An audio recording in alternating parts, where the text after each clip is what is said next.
And then there's other issues as well where people use, like, particularly with the English language, like, it complicates some emotions. For example, like, the difference between shame and guilt, for example, this is one that always blows the teachers' minds when we do the workshop, because nobody knows this. So based on the research of Brene Brown, who's actually has her own Netflix show, so she's quite a famous researcher from Texas. What's called? Just Brene Brown, I think. Plug. But she basically, so like the difference between guilt and shame, which nobody knows, is that shame, basically we all have an idea of what's right and wrong. And when we do something that we personally feel is wrong, so when we're judging ourselves, that's when we feel shame. So for example, if I was on a diet and I was trying to eat healthy and then one day I ate a chocolate bar, if I told any of the lads or if I told any of my family members, like, they'd all be like, that's grand, that's not a big deal. But I still might judge myself. And then with guilt, guilt is basically when you might not see it as wrong, but everybody else does. So for example, if I'm absolutely starving and I steal a bit of food, so because I think I'm going to die if I don't, now I don't see that as wrong because I think I'm trying to match my human rights, but everybody else would because you're still breaking the law. You're breaking the law. So like when we talk about it in a court case and we say someone is guilty, exactly, it's a decision by the public or by the jury so rather than the person themselves. Exactly. Now the problem is, going back to what I was saying about the English language, again, it would help a lot. People underestimate how much it would help if children knew the difference between shame and guilt, because if you can identify what emotion you're feeling, then you can deal with it correctly. But the problem then with the English language is, for example, I'm ashamed of myself makes perfect sense. But then when you say I'm ashamed of you or I'm ashamed of somebody else, that's when it gets really, really complicated. Oh, yeah, because you say I'm ashamed of you. Yeah, and you also say I feel guilty. Yeah. You know, I feel guilty about doing that, which is technically, if I feel guilty about doing something, it's actually I feel ashamed about doing something. Yes, exactly. So I go, oh, I was with my mates and I robbed something from the shop. I feel guilty about doing that, even though the lads don't seem to mind. You're kind of right, but I'm going to take that a step further. That Okay. basically, like, they can come together, and this is why it's important to tell the difference, because for example, in a workshop, we had a child once who made the point that he tripped somebody up who was being mean to him.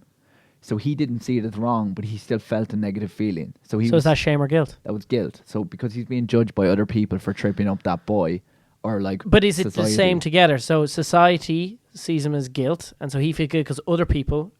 But then he also feels ashamed about doing it a little bit. So it's kind of like a grey area. Ish? No? No, it's not. Okay. It's not. Okay, fine. But just hold on. Look, I'll explain it again. If he trips up that little boy, right, and he doesn't personally feel bad about it, yeah? Yeah. So he's not ashamed of himself, but he still has a negative feeling. Because he's feeling guilty. Okay. Now, on the other hand, if you flip it around, more than likely most people will feel shame and guilt. They will judge themselves for it and they will be judged by other people. But there are situations where they can be separate. Yeah, and so in both cases you feel a negative feeling. Yes.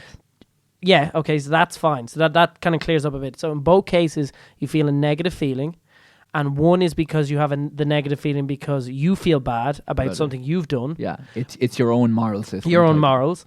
But then the other case, you also feel bad emotionally because other people are judging you for something. So again, like for example, like I go back to, well, the kid is a good example where he felt negatively because everyone was saying that's a nasty thing to do. And so, but in doing that, he didn't feel bad initially himself, but he still feels bad. Yeah. And so therefore that's guilt, not shame. Yes. And that was really, really important because he wasn't ashamed of himself, but he still felt guilty, and that's why he shouldn't do it. And but in both cases, you do feel bad. In both cases, it doesn't feel great. Yeah. So... But you see, he was in the confused situation where he was like, I'd do it again. He explained, I'd do it again because I don't think it's wrong.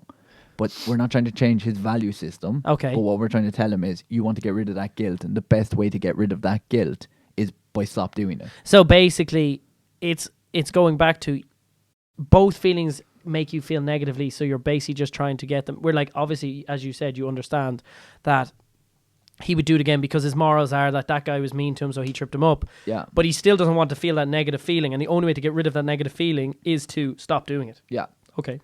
And this is really, really important, because if you end up in this kind of battle with somebody, like I used to work in an anger management program, and it always came down to the same thing where people who have anger issues always claim that it doesn't matter. They have to hit the other person or they have to get them back because they wouldn't feel right then, like, because they develop such strong morals around, like, for example, being a man or something like that, Yeah. that they have to do it. So there's no point of getting into that argument of basically trying to convince them that that's wrong. But what you should do basically is you're still feeling bad about it. So that's why you shouldn't do it, because you're not trying to basically deal with your anger. You're trying to deal with your guilt. That makes sense.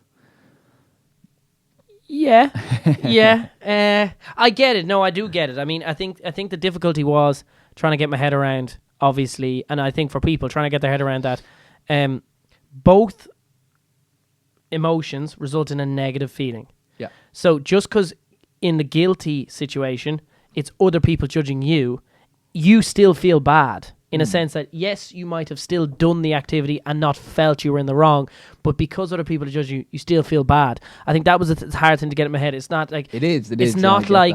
For the situation of guilt, it's not like other people feel bad about the situation, but you feel fine. You still feel bad. It's just that you feel bad because other people are judging you, versus when it's shame, when you feel bad because you feel bad about doing something wrong morally. And the shame one is really, really important as well, and that's an emotion that's not known well enough either, because shame is basically the foundation of so many eating disorders.